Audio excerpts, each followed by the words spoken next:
بسم اللہ الرحمن الرحیم۔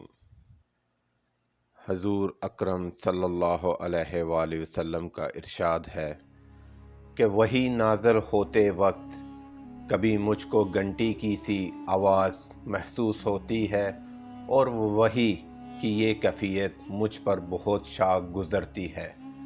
جب یہ کیفیت ختم ہوتی ہے تو میرے دل و دماغ پر اس فرشتے کے ذریعے نازل شدہ وحی محفوظ ہو جاتی ہے، اور کسی وقت ایسا ہوتا ہے کہ فرشتہ بشکل انسان میرے پاس آتا ہے اور مجھ سے کلام کرتا ہے، بس میں اس کا کہا ہوا یاد رکھ لیتا ہوں۔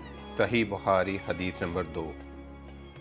السلام علیکم ناظرین، آج سے ہم نیا سلسلہ شروع کرنے جا رہے ہیں احادیث کا صحیح بخاری سے، اور آپ سے گزارش ہے کہ آپ اپنے دوستوں، رشتہ داروں اور عزیز و اقارب سے شیئر کریں، اور جنہوں نے ابھی تک ہمارا چینل سبسکرائب نہیں کیا، برائے مہربانی چینل کو سبسکرائب کیجیے تاکہ آئندہ تمام آنے والی ویڈیوز آپ تک پہنچ سکیں۔